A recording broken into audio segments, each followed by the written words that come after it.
Assalamualaikum warahmatullahi wabarakatuh. Alhamdulillahi rabbil alamin. Alhamdulillahilladzi arsala rasulahu bil huda wa dinil haqq liyudhhirahu ala dini kullih walau karihal kafirun walau karihal musyrikun walau karihal munafiqun. Asyhadu an la ilaha illallah wahdahu la syarika lah wa asyhadu anna Muhammad wa rasuluhu alladzi la nabiyya ba'dah. Allahumma salli wa sallim ala abdika wa nabiyyika wa rasulika sayyidina Muhammadin wa ala alihi wa sahbihi ajma'in.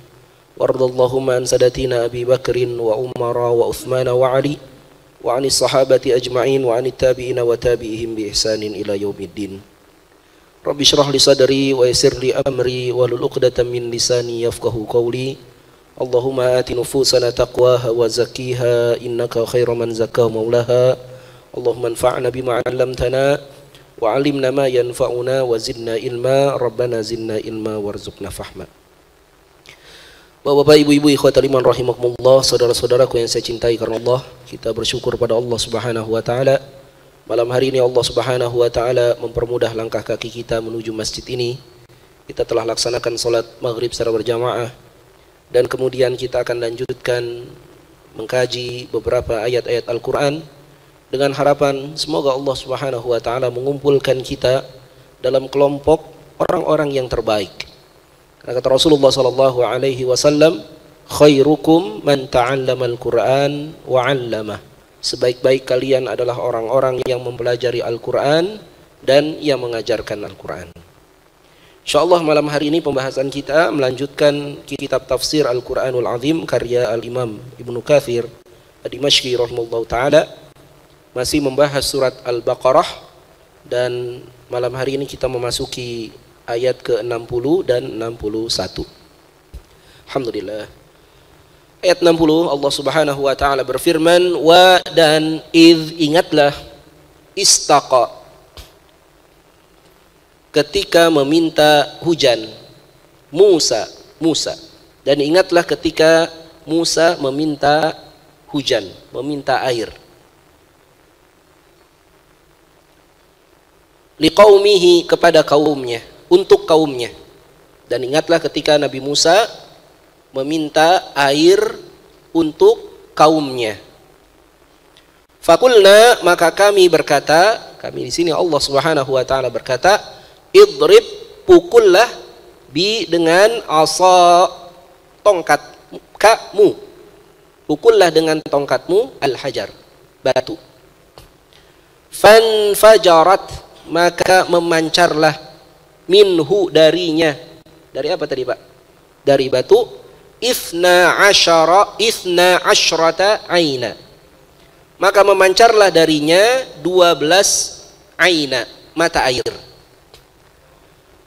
Qad alima, qad, sungguh, alima, telah mengetahui, kullu unas, kullu, setiap, unasin, manusia, masyrabahum, masyrab, tempat minum, hum, mereka. Kulu, makanlah, washrabu, dan minumlah, min, dari rizqillah, dari rizki Allah, wa, dan la, janganlah, ta'thaw, kalian berkeliaran, ya, fil ardi, di muka bumi, mufsidin, dengan melakukan kerusakan. Ayat 61-nya, wa dan idh, ingatlah, kultum, ketika kalian berkata. Kalian di sini siapa?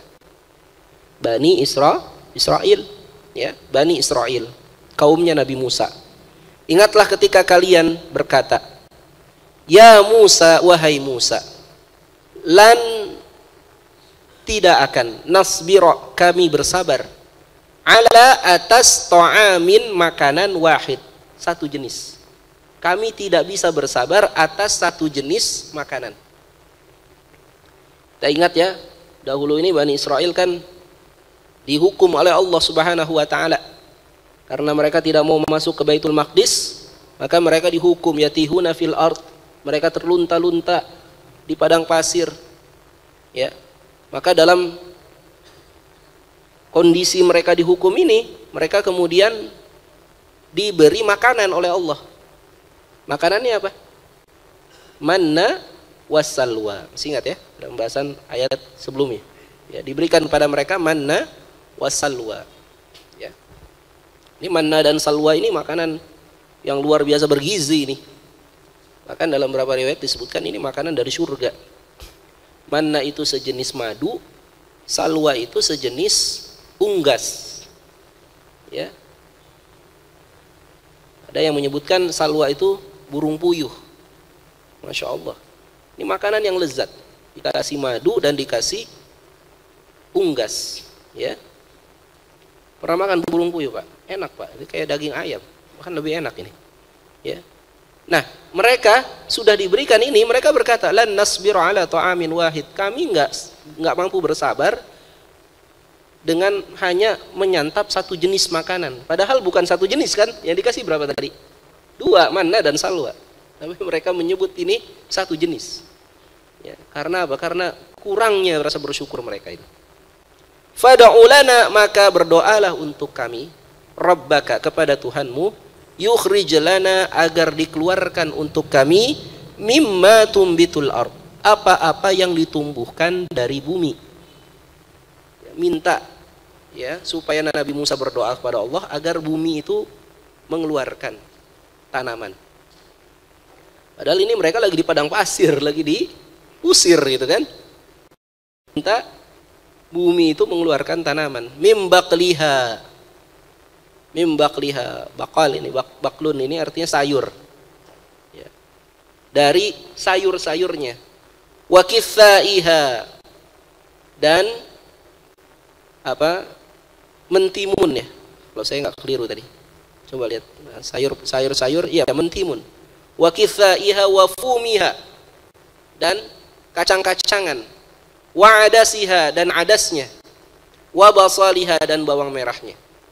Jadi minta ditumbuhkan itu sayur-sayuran, ya, kacang-kacangan, bawang merah dan seterusnya. Qala, maka berkatalah, siapa yang berkata? Nabi Musa alaihissalam. Apakah tastabdiluna, kalian akan mengganti, alladzi huwa adna, yang dia itu lebih rendah. Apakah kalian ingin mengganti dengan yang lebih rendah, billadzi huwa khair, dengan yang dia itu lebih baik? Apakah kalian ingin mengganti dengan yang lebih rendah, padahal kalian sudah diberikan yang lebih baik? Ihbitu, masuklah kalian, Misra, ke dalam Mesir. Nah, ini kata Misra di sini nanti ada perbedaan pendapat karangan para ulama apa makna Misra di sini. Nanti akan kita bahas. Fa inna, maka sesungguhnya, lakum, bagi kalian, ma sa'altum, apa yang kalian minta. Wa duribat, dan ditimpahkan, alaihim, atas mereka, adzillah, kehinaan, wal maskanah, ya, kesengsaraan, wa ba'u bi ghadabin minallah, dan berkepanjanganlah murka dari Allah. Dzalika, yang itu, bi annahum, karena sesungguhnya mereka, kanu yakfurun, mereka mengingkari, bi ayatillah, terhadap ayat-ayat Allah, wa yaqtulun, dan mereka membunuh an-nabiyyin, para nabi, bi ghairil haq, dengan tanpa alasan yang benar. Dzalika, yang demikian itu, bima asaw, karena kemaksiatan yang mereka lakukan, wa kanu ya'tadun, dan mereka melampaui batas. Ya, jadi pembahasan kita masih terkait dengan kisah Bani Israel, yang Bani Israel ini bertemu dengan Nabi Shallallahu Alaihi Wasallam di kota Madinah. Kota Madinah, Nabi Shallallahu Alaihi Wasallam bertemu dengan mereka, karena itu banyak turun ayat-ayat mengenai Bani Israel. Dan Nabi Shallallahu Alaihi Wasallam mengingatkan kepada Bani Israel kisah yang pernah terjadi kepada nenek moyang mereka. Salah satunya adalah kisah istisqa-nya Nabi Musa alaihi salam. Istisqa itu artinya minta air hujan. Jadi syariat istisqa itu, Pak, itu sudah ada sejak zaman Nabi Musa ternyata. Ya, kita hari ini mengenal ya, ada sholat istisqa. Ya, jadi kalau apa, kemarau ya, kering, apalagi hutannya dibakar gitu kan, akhirnya asap di mana-mana. Nah, ini kita perlu minta kepada Allah agar Allah turunkan hujan. Ya, minta kepada Allah. Salat istisqa. Ya, bagaimana salatnya? Salatnya 2 rakaat. ya, dilaksanakan di tanah lapang, ya, keluar dengan menghinakan diri, ya, keluar dengan menghinakan diri, ya, tidak berbangga, tidak kemudian yakin bahwa pasti akan dikabulkan ini, ya, karena yang keluar adalah para pembesar misalnya, atau para penguasa, atau para pemimpin, atau para ulama kibar misalnya, yakin betul bahwa enggak, jangan. Keluarlah dengan harap namun juga cemas, ya, berharap agar Allah mengabulkan doa kita, tapi juga cemas, jangan-jangan karena banyaknya dosa yang kita lakukan, banyaknya kemaksiatan yang kita lakukan, maka Allah Subhanahu wa ta'ala tidak berkenan untuk mengabulkan doa-doa kita, ya. Karena salah satu penghalang terkabulnya doa itu apa, Pak? Ya, maksiat, harta haram misalnya, ya. Seorang yang berdoa kepada Allah Subhanahu wa ta'ala, ya, katakan oleh Nabi SAW, dia berdoa, ya, mengangkat tangannya, dia berkata, ya Rabbi, ya Rabb, wahai Tuhanku, kan tapi makanannya haram, minumannya haram, dan pakaian yang dia kenakan juga haram, fa kaifa yustajabu doa, bagaimana mungkin bisa dikabulkan doanya? Terhalang, ya.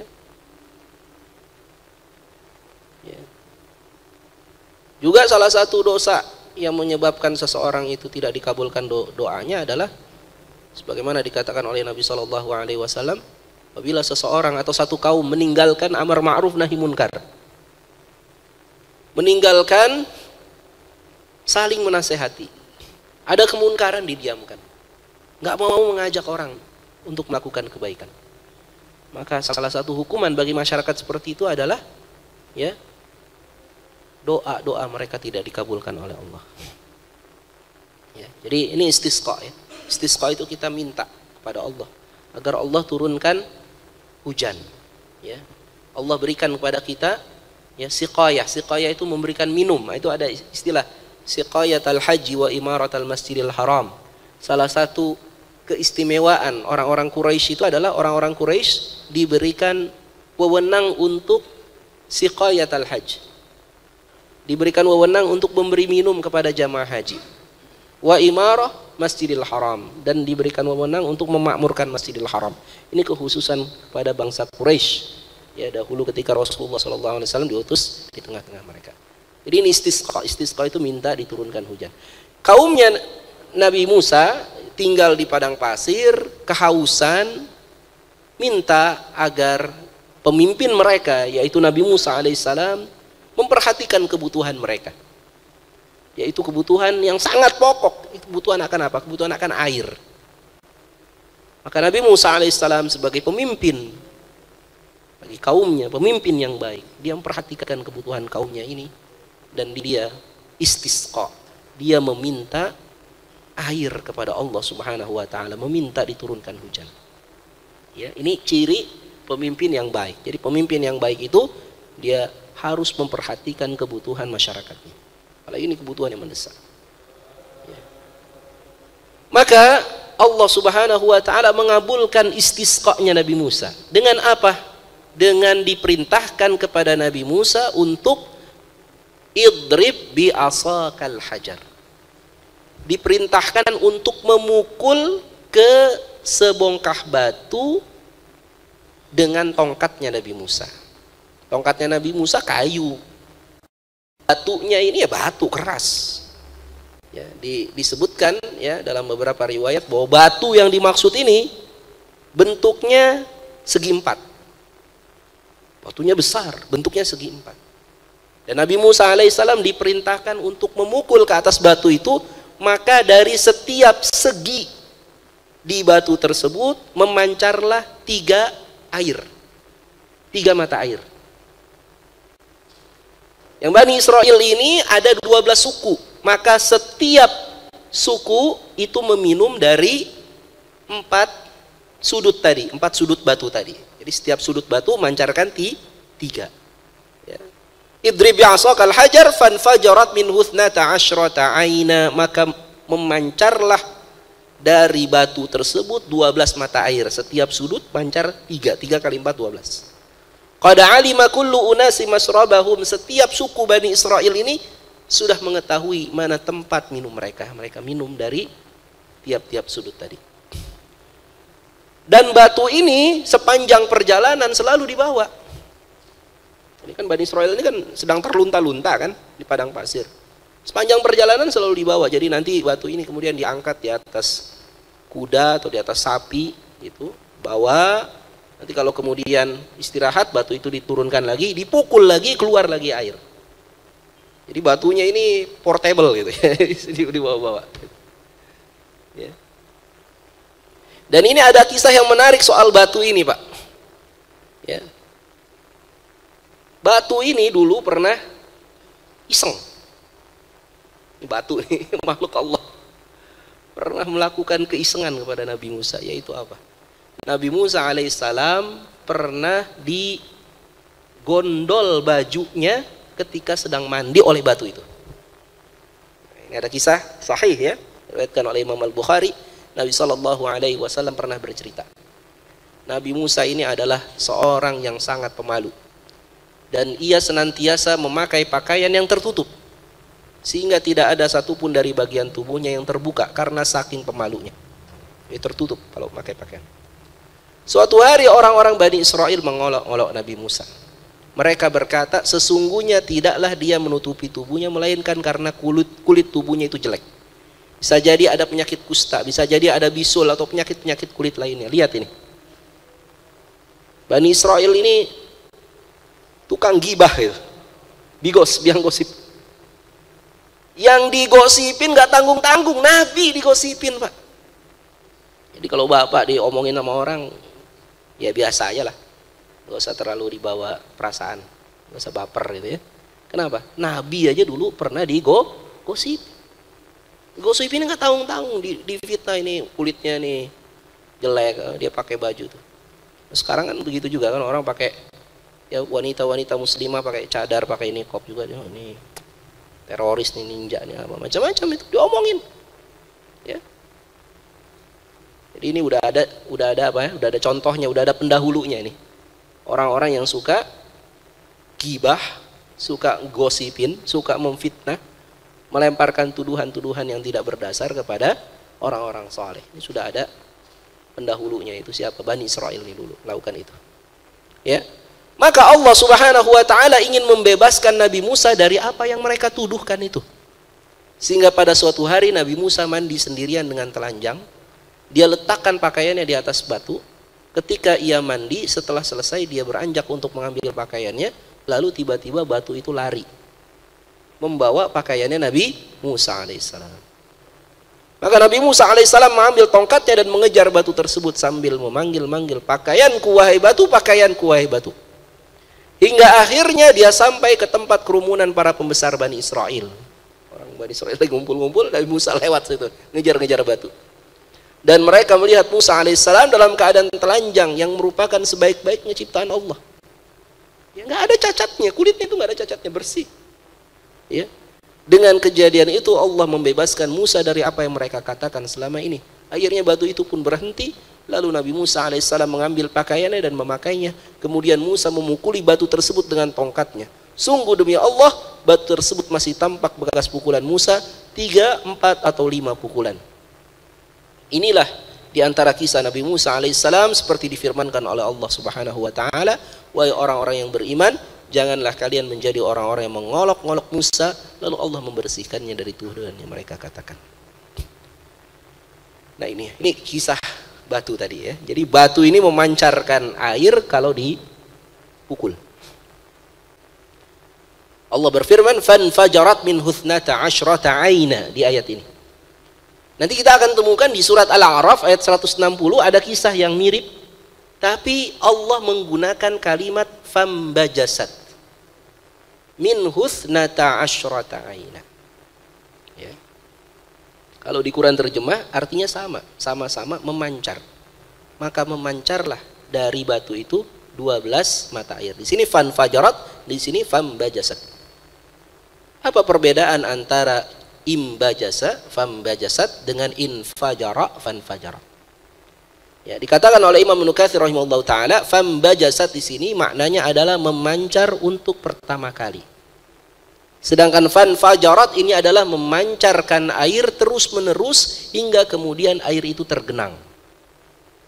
Ya, jadi surat Al-A'raf ini adalah, kalau kita perhatikan nanti ayat 160 ini adalah surat yang Makkiyah, turun di kota Makkah. Ya, ini yang pertama kali turun. Kemudian yang kedua turun adalah ini, fanfajarat. Surat Al-Baqarah ayat 60.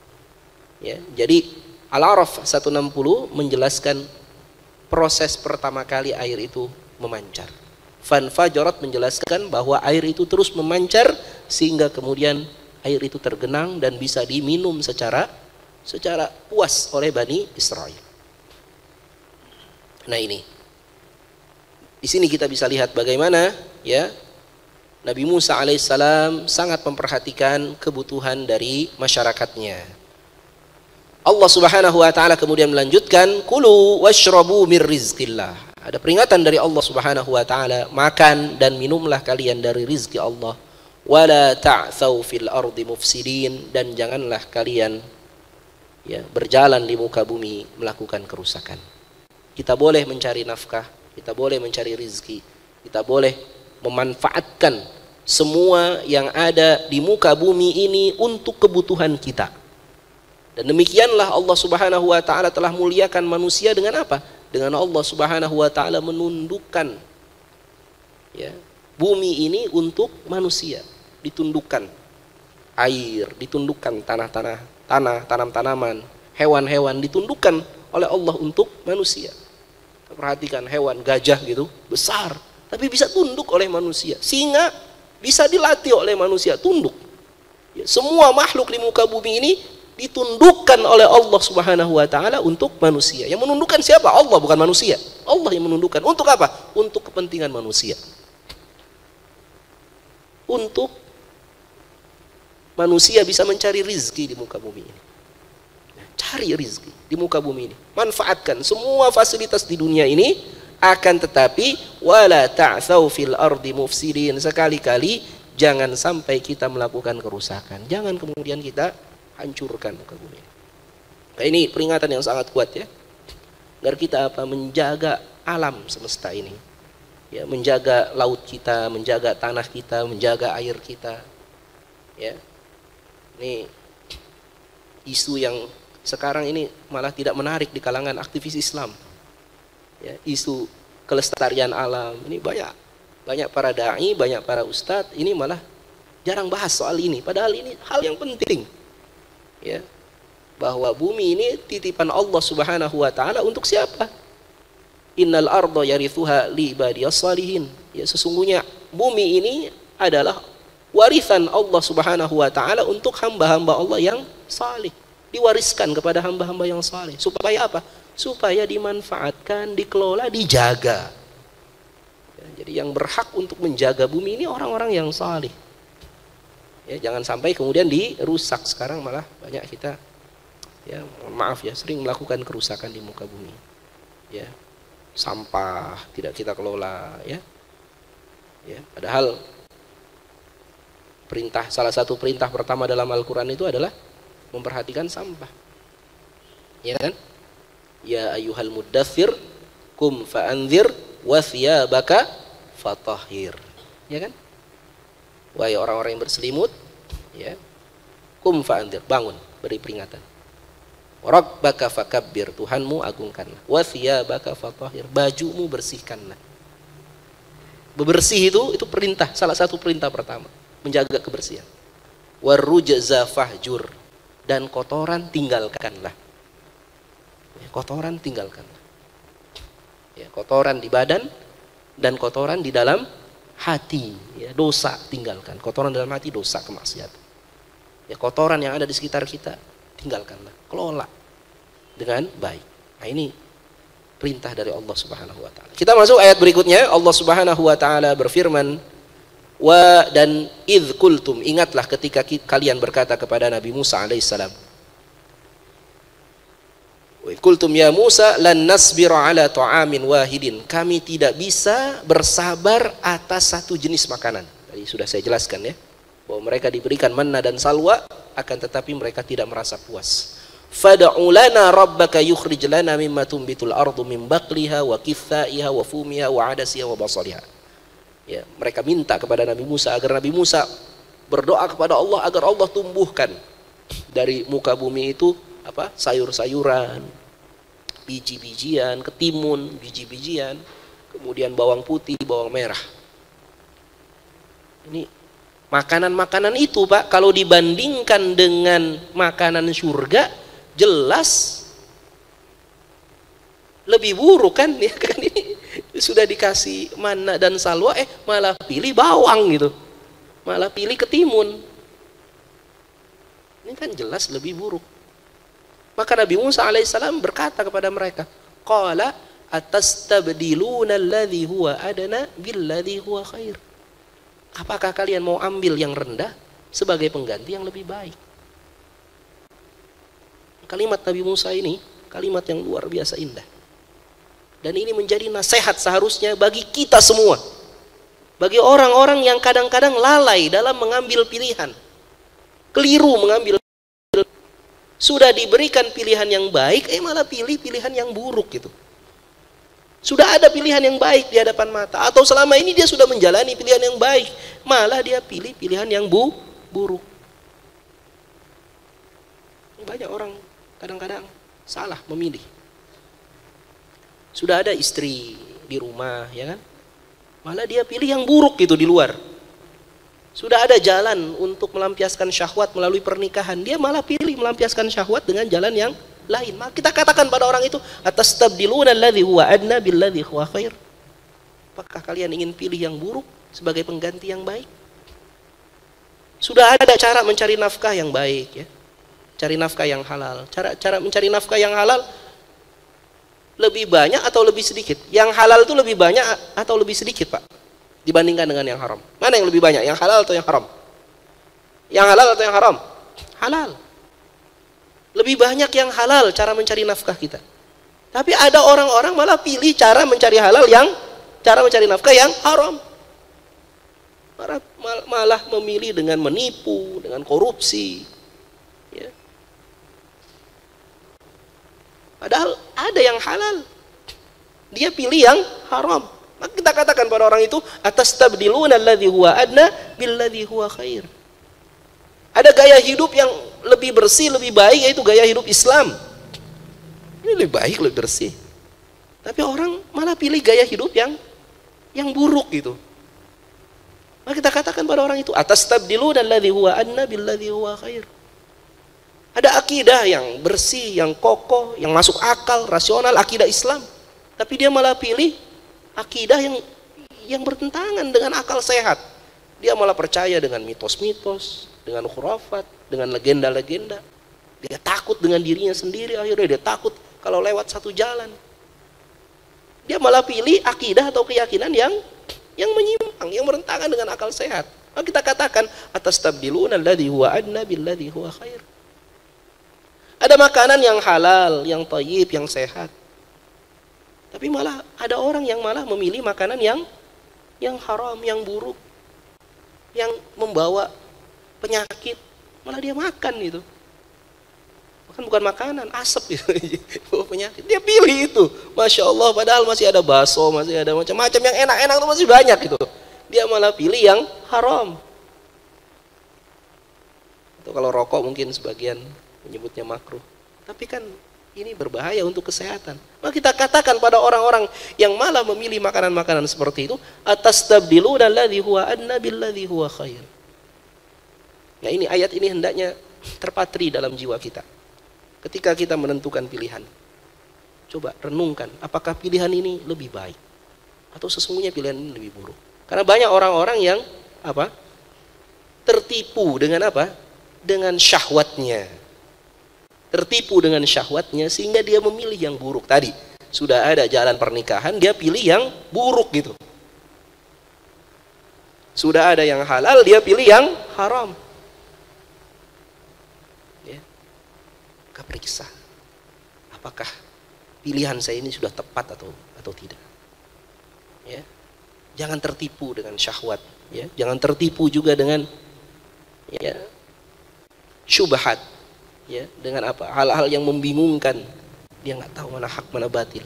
Ini banyak orang tertipu dengan dua fitnah ini, fitnah syahwat dan fitnah syubhat, sehingga dia tidak bisa menentukan pilihan yang tepat, pilihan yang benar. Ya. Mata hatinya gelap. Ya. Ada orang-orang yang Masya Allah diperbudak oleh cinta misalnya. Wah, mata hatinya gelap.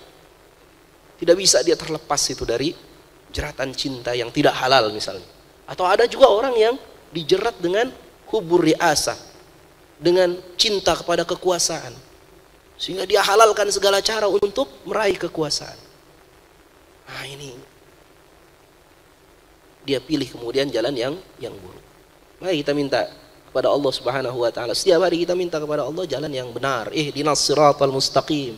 Kita minta kepada Allah Subhanahu wa taala, Allahumma arinal haqqa haqqa warzuqna ittiba'ah. Ya Allah, tunjukkan kebenaran dan berikan kemampuan pada kami untuk mengikuti kebenaran. Wa arinal batila batila warzuqna ijtinabah. Tunjukkan kebatilan dan berikan kemampuan pada kami untuk menghindari kebatilan itu.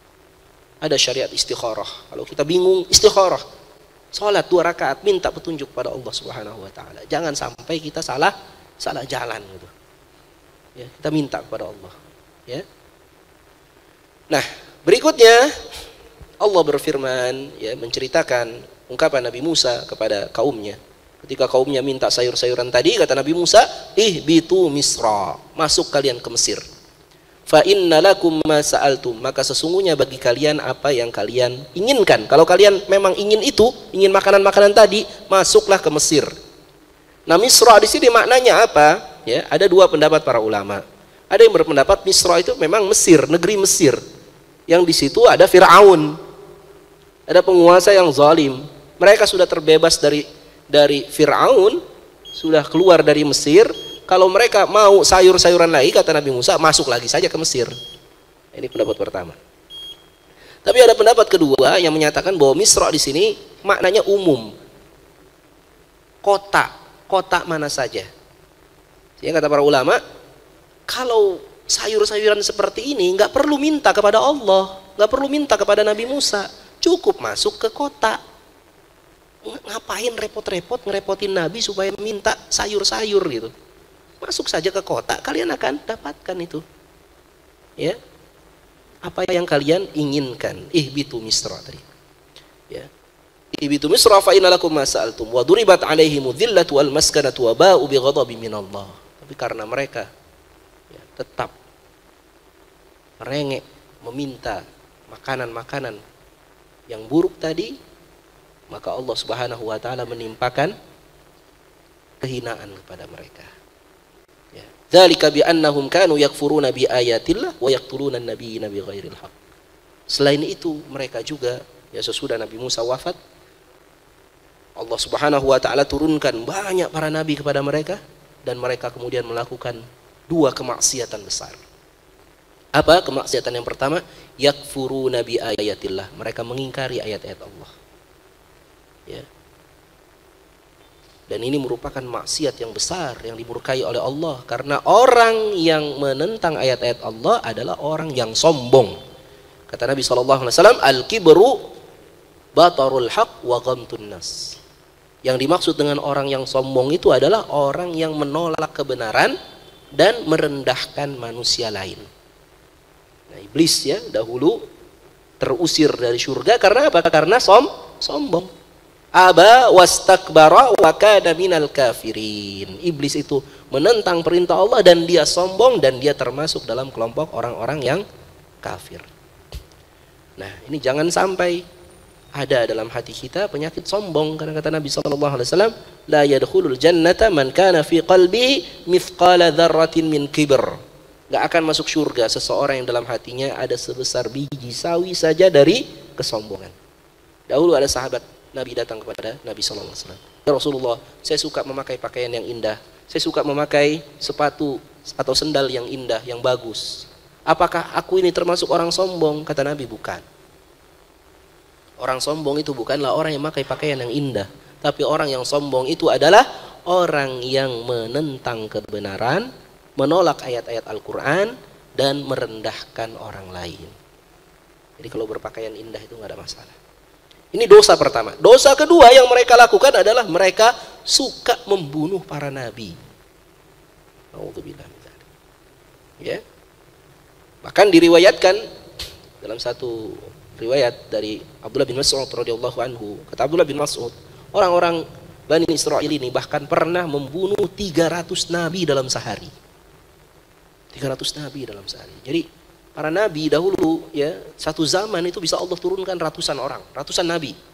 Ya, jadi tidak satu zaman satu nabi, tidak, bisa 2, bisa 3, bisa 10, bisa 100, bisa 300. Ini pernah ada satu zaman Allah turunkan 300 nabi, 300 nabi ini berdakwah kepada mereka dan mereka bunuh semua dalam satu hari. Ya.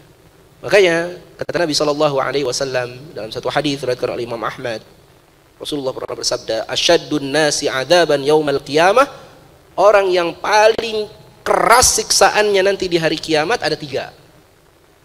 Yang pertama, rajulun qatalahu nabiyyun aw qatala nabiyyan. Yang pertama, orang yang paling keras siksanya di hari kiamat adalah orang yang pernah membunuh nabi atau pernah dibunuh oleh nabi. Jadi nabi kalau mau dibunuh dia akan balas. Kalau nabi diperangi dia akan memerangi. Maka orang yang pernah membunuh nabi atau dia tidak berhasil membunuh nabi dan nabi itu membunuhnya, maka orang inilah yang paling keras siksanya di hari kiamat, yang pertama.